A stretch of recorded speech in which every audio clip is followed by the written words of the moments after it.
All right, now I have the privilege to introduce our first speaker. Our speakers are who you have come to hear, so I want to get to them as quickly as possible. Dr. Stephen Grcevich is a child and adolescent psychiatrist, serving as president and founder of Key Ministry, a nonprofit organization that helps churches welcome families of children with hidden developmental and physical disabilities. Dr. Grcevich is the primary spokesperson and vision caster for Key. He leads efforts to build collaborations with pastors, leaders, and other ministry organizations. He represents the ministry as a speaker at major conferences throughout the year and serves as program chair for disability and the church, Key's National Disability Ministry Conference. He earned a medical doctorate from Northeast Ohio Medical University. His writing on disability ministry-related topics has been featured by Outreach Magazine, the American Association of Christian Counselors, and the National Association of Evangelicals. His book, Mental Health and the Church, presents a strategy for evangelism and outreach with individuals and families impacted by mental illness. In addition to his work on behalf of Key Ministry, Dr. Grcevich is an experienced clinician, researcher, and medical school professor with over 35 presentations at major medical conferences. He is a past recipient of the Exemplary Psychiatrist Award from the National Alliance on Mental Illness and was a participant in the 2019 White House Summit on Mental Health. Quite the resume, and we are so glad to have you with us. And I am so delighted to be here today. I'd like to start by thanking Dr. Young, Jason, the whole group here at Denver Seminary and Gospel Project for graciously inviting me, to be here today. I'm honored to be, in all likelihood, the first child and adolescent psychiatrist to ever be invited to speak at Denver Seminary, and that tends to pretty much be the case at whatever Christian institution, I'm invited to be at. And in particular, one of the things that I appreciated about Jason and the materials that I'd been sent is I love the learning objectives that we laid out for this conference. One of the things I have an opportunity to do is for about the last 9 years, I do regular segments on the morning drive time show on our Moody radio station in Cleveland, educating the Christian community about child mental health related topics. And so a couple weeks ago, the producer emails me and goes, "Can you find anything positive to talk about?" And so we did an entire segment on the morning show specifically on these objectives that Jason had sent me and had a wonderful discussion for about a half an hour. Now, the first, foremost, the most important thing that I want to talk to you about today, and if you take away one thing from this, it is the need for kids and families who are impacted by mental illness to be part of our churches. And so I wanted to show you some research, and this is really what drives our mission at Key Ministry. That we were originally set up a little over 20 years ago to help churches welcome and include families of kids with hidden disabilities. And mental illness is the most common hidden disability, not just in the pediatric population, but in the general population in the United States as well. And so that this is a study that was done by a guy, Andrew Whitehead.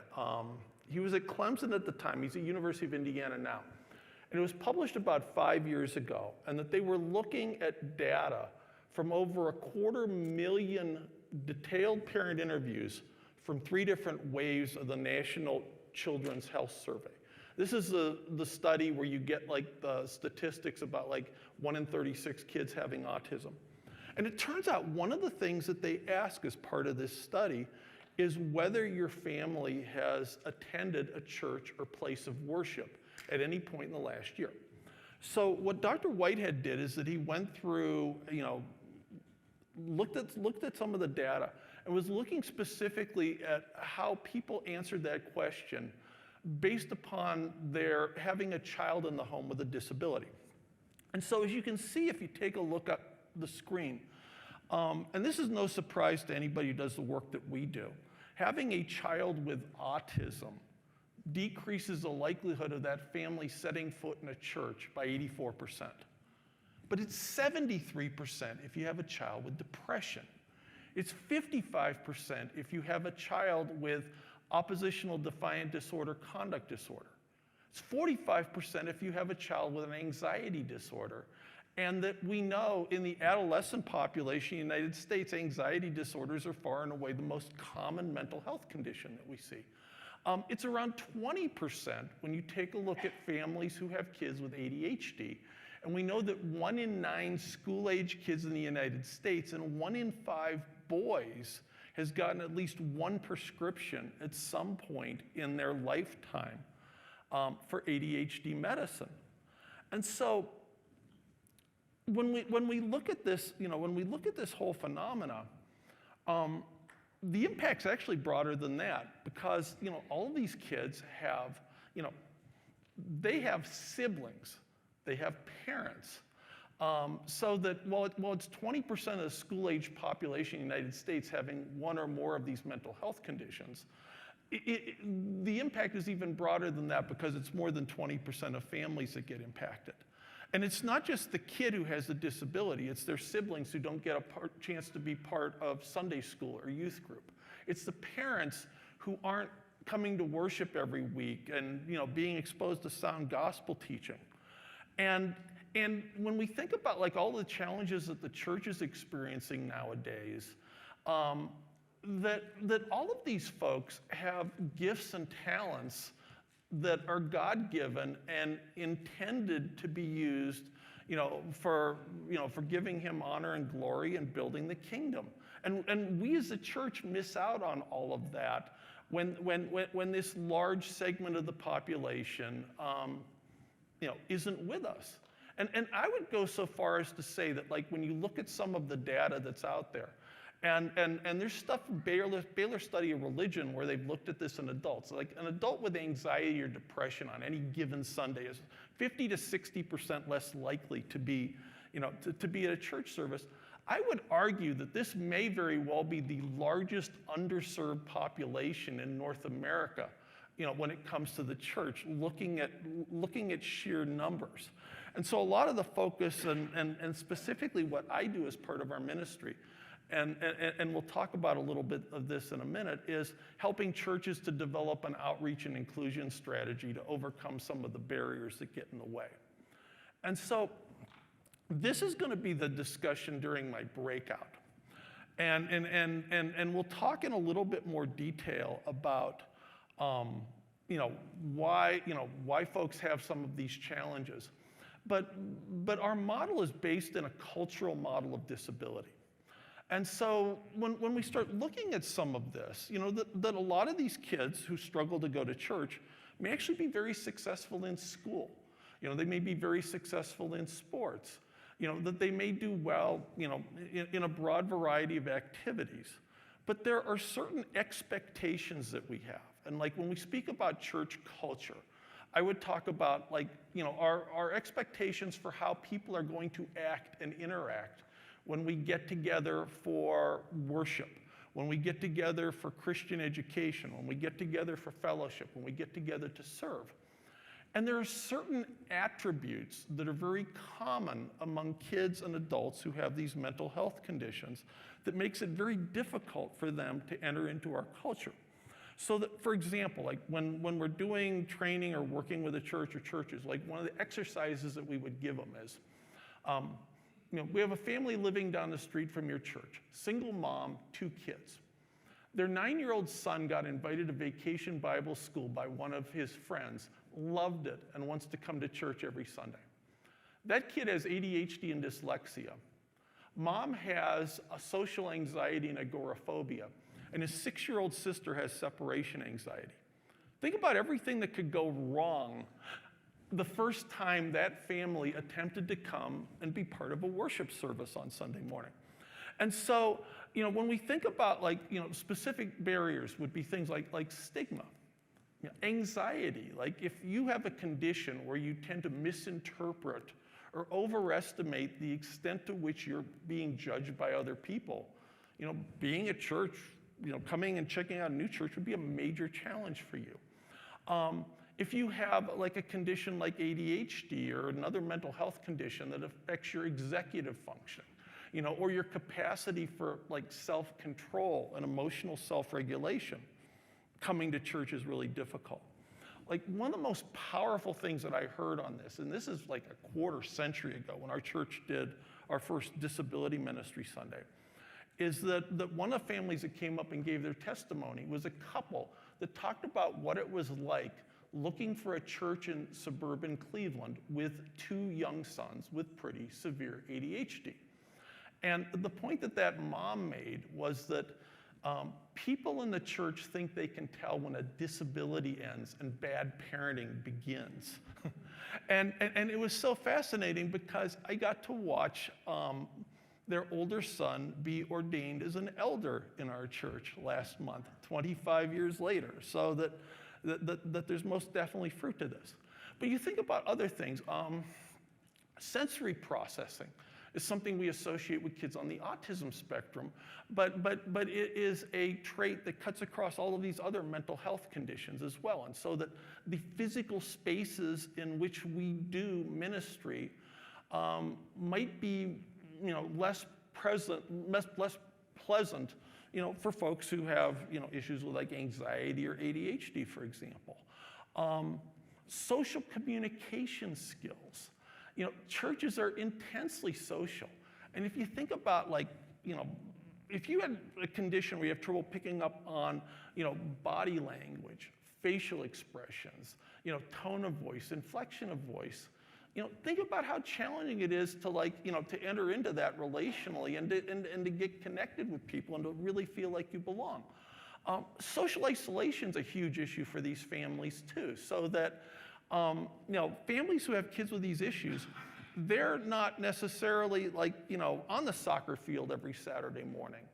They have a harder time finding childcare, so that they don't get a chance to go out and like, you know, go to dinner and hang out with like other couples in the neighborhood. They're less likely to have people who will invite them to church.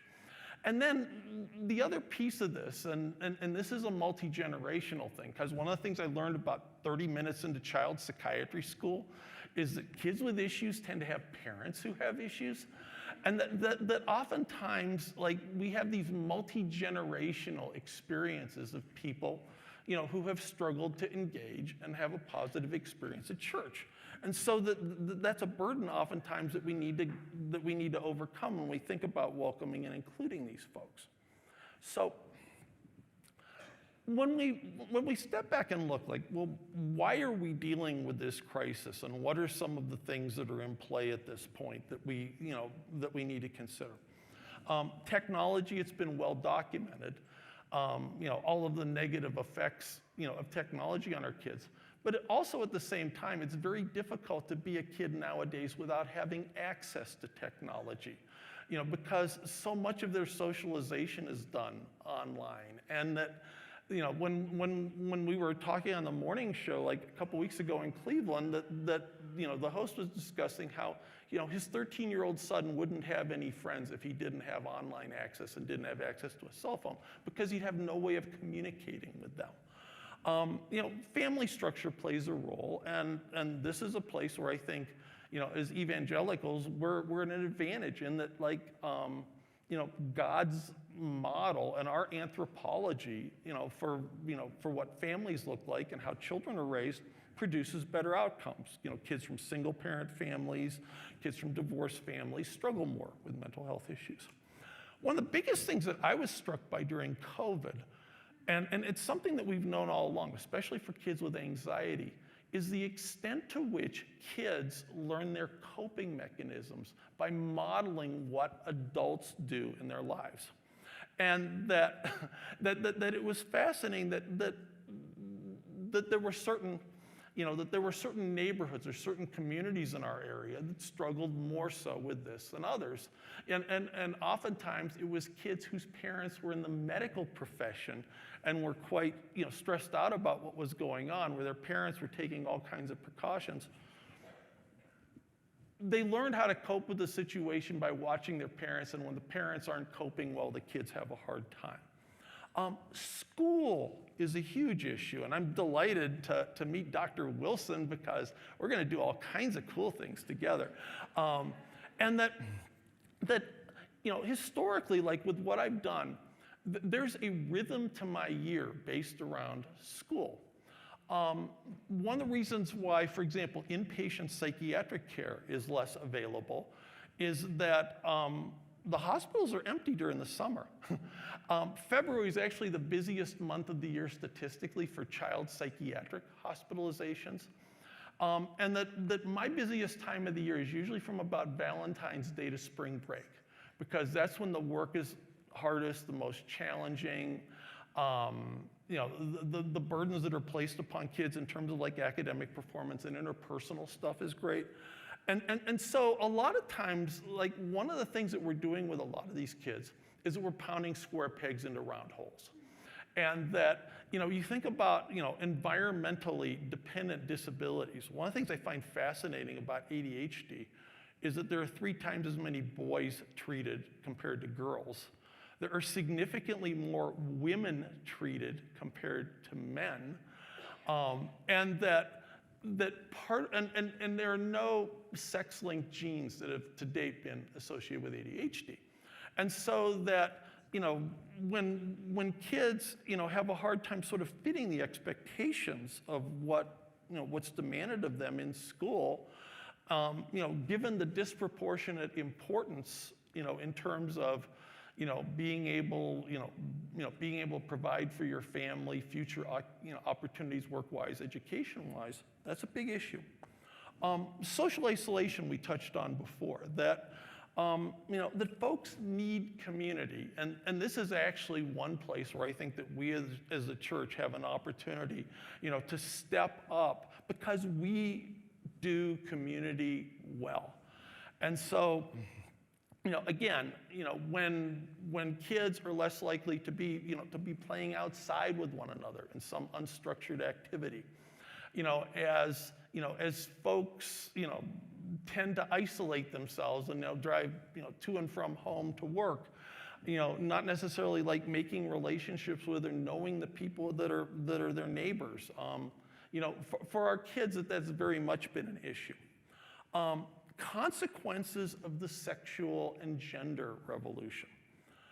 One of the dirty little secrets that you will almost never hear anybody talk about in academia is the relationship between sexual activity and suicidal behavior. So I'd gone through, this is like 6 or 7 years ago, looking at the National Youth Health Risk Survey. And again, that this is sort of a survey that parallels the one we were talking about before with children.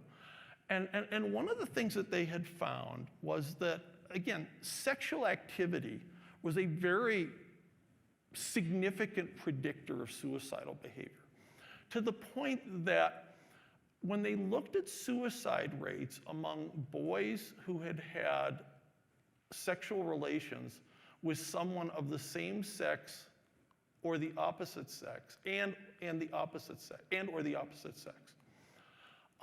Their suicide rate was, the likelihood that they would be seen medically for attention following a suicide attempt was 12 times that of boys their age in the general population who had not been sexually active. For boys who were sexually active with girls only, they were 7 times more likely to get medical attention following a suicide attempt than compared to kids who had not been sexually active. And so, with the sexual revolution, the general and the gender revolution going on, where there's this claim being made that, well, we have to affirm and to celebrate this. In the face of data that shows that kids aren't emotionally prepared to be able to manage the intensity of the emotions that oftentimes are involved when you start crossing those boundaries. I mean, this is, it's scandalous. Like, you could argue in some ways it's like, worse than if we were to argue kids, to go ahead and like take up like smoking. And so that's like one particular place where, where truth, very much needs to be, communicated. And then the last, factor I would touch on here is trauma. And there's been some fascinating research with that, looking, specifically at, even things like, there was a study in adults that showed that they went back and they looked at one of the FDA trials involving antidepressant medicines. And that adults who had experienced who had no adverse childhood experiences had an 82% response rate to the drug. It was 14% for adults who had had 3 or more adverse childhood experiences. And we know, because of epigenetics, that this trauma oftentimes then, ends up impacting, genetic expression for that person and for future generations down the road. And so those are all things that we need to think about in terms of like considering our response to this issue. Now if we start taking a look at factors contributing to positive mental health, the thing that I was most struck by with these is that again, most of this is stuff that, that we as a church and in our evangelical subculture ought to do pretty well with. Being able to help kids, develop a positive sense of self. Giving them opportunities, for school activities, for community activities, opportunities and skills for communication. One of the things that I think we can get a lot better at is, engaging these kids in doing ministry, and giving them a larger purpose that we'll be able to communicate a lot of this. And that, in fact, is going to be a really important piece, that we're going to talk about in the breakout in terms of, what's involved with a mental health inclusion strategy. So that basically the best mental health inclusion strategy is having a trusted friend who will invite you to church and walk alongside you and help you, maybe to avoid, until you're well engaged, some of the things that might make you feel a little more uncomfortable. And also it's important that kids have a sense of security, and that's very much something that we're able to communicate to them, through the gospel. So one of the things that Jason had asked about is, can we give folks some concrete takeaways today? And so I want to touch on that and talk a little bit about an action plan specifically for the local church. And then we'll talk about like some other issues involving the quote unquote big C church. So that I think that the most impactful thing that a church can potentially do would be to develop and actually implement a plan to do outreach and inclusion, to families in their community that are impacted by mental illness that are not currently connected to or part of a church. One of the most important things churches can do is to talk about mental illness from the pulpit. About 10 years ago, Lifeway Research commissioned a big study where they were looking at this mental illness topic related to adults. And family members of adults with serious mental illness, when they were asked, what's the one thing your church could do that would be most helpful? It was for their pastor to talk about it from the pulpit on Sunday morning. Because there's still significant stigma about this in a lot of our churches.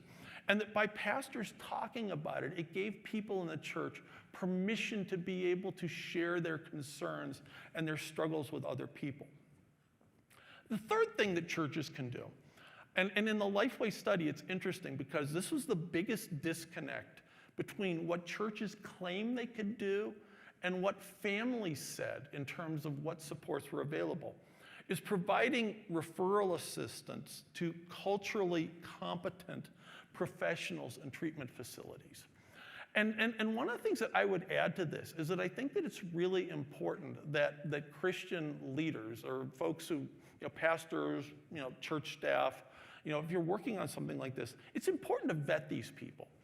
And one of the things you can find online is that there's a biblical counselor at the Summit Church in North Carolina, Brad Hambrick, that's developed a really nice sort of interview with specific questions that like a pastor or a church staff member might want to ask when they're meeting with people in their community around developing a referral list. You might wonder about this casseroles term, but about 6 or 7 years ago, the #1 hit on our Key Ministry website for that year was on a post called "We Had No Casseroles." And it was about, it was a 60-minute segment. They were interviewing families from Virginia, teens and young adults who had mental health struggles and the struggles they had in finding help. And one of the moms, like when she was being interviewed, said, when our teenage daughter broke her leg and was in the hospital for a week for surgery, we had casseroles every night.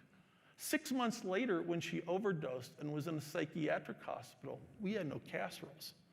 So one of the things that I would encourage churches to think about is, do people get the same level, and families get the same level of pastoral care when they have someone with a mental illness that they would get when they have someone with a medical illness? Is the youth pastor going to go visit the hospital when the kid gets admitted there, or they're at a treatment facility?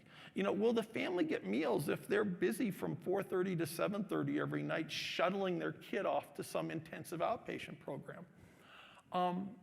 Respite care is another huge need, because families who have kids like this, they can't find babysitters.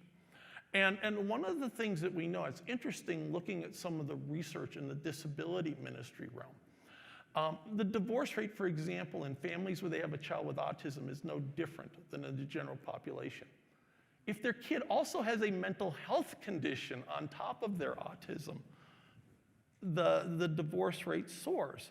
We know that families who have a child with ADHD are twice as likely to divorce, by age 8, compared to the general population. And when we start thinking about a gospel witness, I can tell you that the single most powerful thing that I have seen get my colleagues to take notice is when churches in our area are able to mobilize 200 volunteers to care for families, 75 kids from families who are impacted by either a mental health condition or like what we would call a special need, and will give up their Friday night to do that.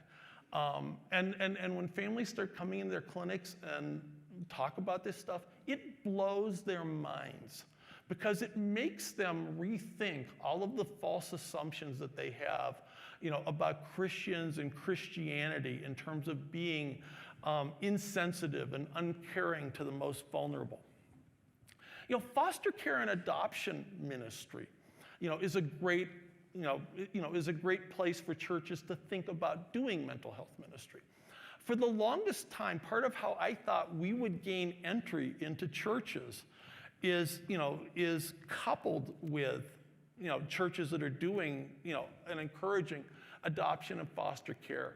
Because, to be able to care for and support those kids in the church, you need to have, the supports in place to help the kids and their parents, deal with all the issues that they struggle with. I mean, probably the most fascinating consult our ministry had is that we were working with a church team. So it was a very large church that had been approached by their local government. Could they find foster homes for 500 kids?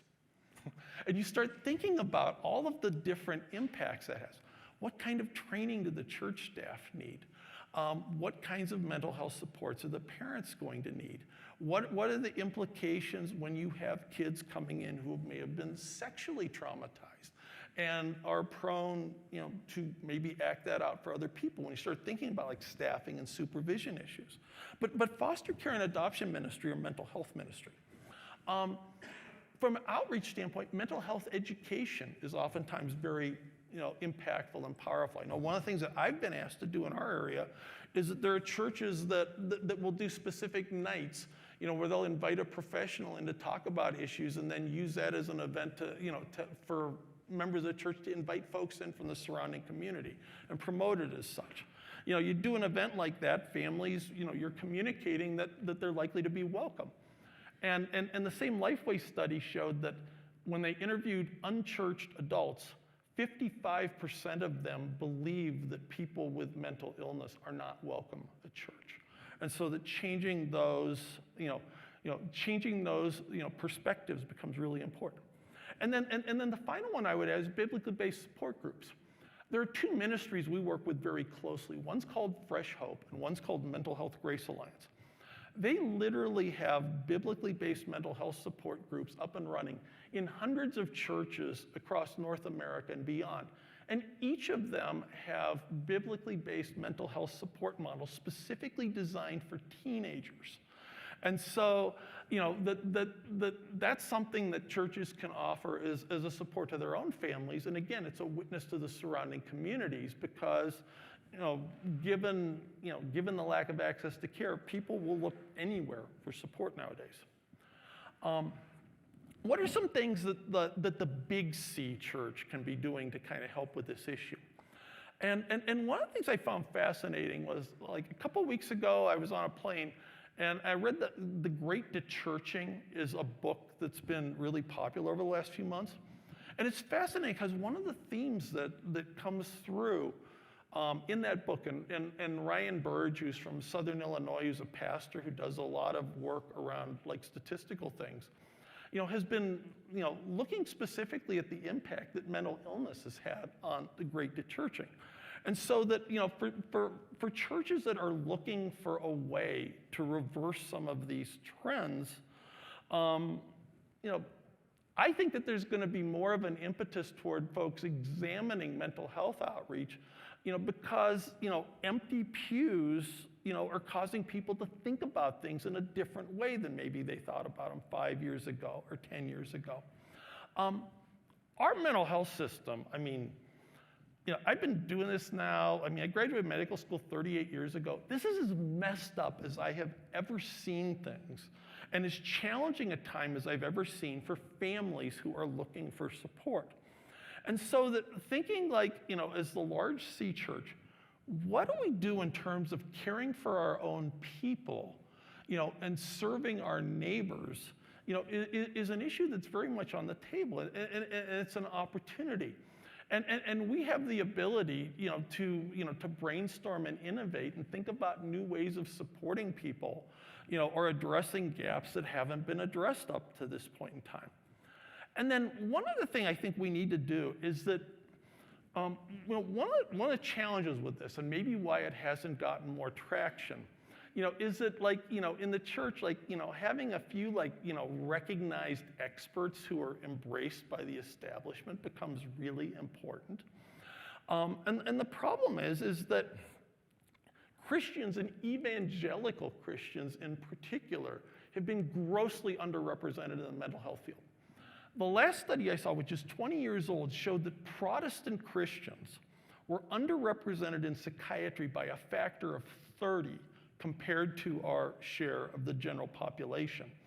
And again, I would guess it might be a factor of 100 or more, specifically when we think about evangelicals. So I would love to see, and I've even talked, like, you guys ever thought about starting a med school here? But having a few, having a few committed Christian institutions focused on training credible professionals who can become the experts that pastors and other church leaders look to. And I love the stuff that I heard about, that you guys have going on here, specifically with the work that you're doing with, with Christian schools and the folks that you're training here, to get licensed and to get out in the field. Looking at churning out, mental health professionals who provide really good care, but also folks who have the leadership and the communication skills to be able to lead the church on these issues is something that's vitally important. Now, what's interesting looking at this from my perspective is that we have been involved, with this whole disability ministry movement, and where we're at, for mental health in kids is kind of like where we were at with quote unquote special needs about 2005, 2010. And there are certain values that I think are going to shape this movement. We're going to be innovative. One of the things that's remarkable compared to like other stuff that I see in ministry is that the folks who are working on this in disability and mental health ministry are amazingly non-competitive. And that everybody's working to advance the movement as opposed to, trying to become the star, trying to become the expert. And so that I see that already beginning to unfold. Part of our witness, part of our gospel witness is that we need to be focused on truth. And so that the things that we're doing, should and will be evidence-based. They'll be family-focused. Mental health ministry is family ministry because, as I said, kids with issues have parents with issues. And when one person in that family can't be connected with the church, we lose the entire family. It'll be distributed. And what I mean by this is that all too often, ministry is left to the professionals. I think that mental health ministry is almost exclusively going to be executed by lay people with the support of staff from the church. And that it's, I was talking to like the Mental Health Grace Alliance and Fresh Hope guys. 90% plus of Fresh Hope groups are led by people who aren't on staff at a church. Or 100% with Fresh Hope, 90% plus for Mental Health Grace Alliance. So that giving and empowering folks in doing mental health ministry as opposed to imposing yet another burden on church staff will be key. And that, from an evangelism standpoint, one of the things that's beautiful about this is that, that we start looking at folks who are struggling with this very differently. As opposed to being like a drain on resources and recipients of care, they're actually change agents. And so that the folks and the families that we bring in are going to be the evangelists who are going to witness and share the gospel with the next generation. And they've already been positioned and placed by God to be able to reach their friends and neighbors in a way that the religious professionals have not. Then one last thing I think is really critical, and why I love coming here today, and meeting Dr. Wilson, is that the Big C Church can promote events like this to help people break out of their silos. Because the folks in the seminaries don't know what the folks are doing at the Christian universities, who don't know what the folks are doing at the Christian schools.